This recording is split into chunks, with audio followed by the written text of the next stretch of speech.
ഈ കഴിഞ്ഞ ദിവസം നമ്മുടെ നാടിനകത്തു നിന്ന് തന്നെ ഒരു ജഡ്ജി പൊതുസമൂഹത്തോട് വിളിച്ചു പറഞ്ഞു, ശിക്ഷകൾ മാറ്റിയെഴുതണം ഭരണഘടനയിൽ. കൈയും കാലും ശിക്ഷയായി വെട്ടുന്നതിലേക്ക് പോകേണ്ടി വരുമോ നമ്മൾ? ആ ന്യായാധിപന്റെ വിലാപത്തിന് തിരക്കിട്ടോടുന്ന നമ്മളാരും ചെവി കൊടുത്തില്ല. ഇല്ലെങ്കിൽ ഇടതിലൂടെ കേട്ട് വലതിലൂടെ കളഞ്ഞു. നമ്മളെല്ലാവരും ജീവിക്കാൻ വേണ്ടിയുള്ള നെട്ടോട്ടത്തിലാണ്.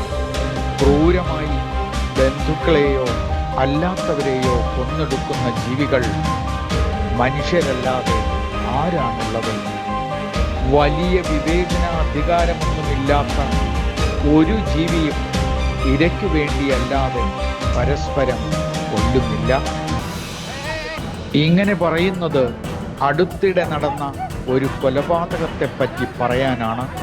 സ്വന്തം അമ്മയും രണ്ടാനച്ഛനും ചേർന്ന് ഒരു 1.5 വയസ്സുകാരനെ ഇഞ്ചിഞ്ചായി കൊന്നതിനെപ്പറ്റി പറയാനാണ്. ഇത് ലോകത്ത് മറ്റൊരിടത്തുമല്ല.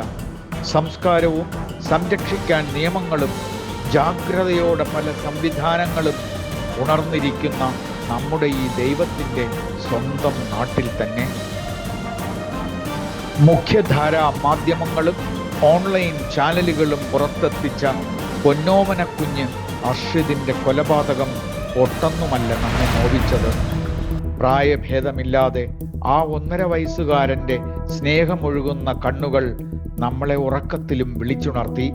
കാരണം നമ്മൾ ഒരേ സമയം മക്കളും രക്ഷാകർത്താക്കളും സഹോദരരും സുഹൃത്തുക്കളുമൊക്കെയാണല്ലോ. നെടുമങ്ങാടുകാരൻ അഷ്കർ എന്ന ചെറുപ്പക്കാരന് എങ്ങനെയാണ് ഈ 1.5 വയസ്സുകാരൻ കൺമണിയെ ഇഞ്ചിഞ്ചായി പീഡിപ്പിക്കാൻ തോന്നിയത്, കൊല്ലാൻ തോന്നിയത്? ക്രൂരനായ കൊലപാതകിക്ക് പോലും മനസ്സ് പതറിപ്പോകുന്നിടത്ത് രണ്ടാനച്ഛനായ ഈ ദുഷ്ടൻ അഷ്കറിന് എങ്ങനെയാണ് ഈ പൊന്നോമന കുഞ്ഞിനെ നശിപ്പിക്കാൻ കഴിഞ്ഞത്? കാമുകന്റെ ക്രൂരതയ്ക്കൊപ്പം നിൽക്കാൻ എങ്ങനെയാണ് അഖില എന്ന പെറ്റമ്മയ്ക്ക് മനസ്സ് വന്നത്? ചിത്രങ്ങളിൽ തെളിയുന്ന കുഞ്ഞോമനയുടെ തിളങ്ങുന്ന കണ്ണുകൾ അളവില്ലാത്ത വാത്സല്യമല്ലേ മുൻ പരിചയമില്ലാത്ത നമ്മളിൽ പോലും ജനിപ്പിക്കുന്നത്?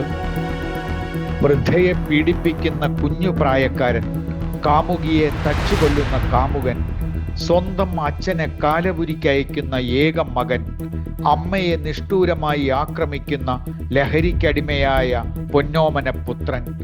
നിരന്തരം നമ്മുടെ ഹൃദയത്തിലേക്ക് ക്രൂരതയുടെ അമ്പുകൾ തുളഞ്ഞു കയറിക്കൊണ്ടേയിരിക്കുന്നു.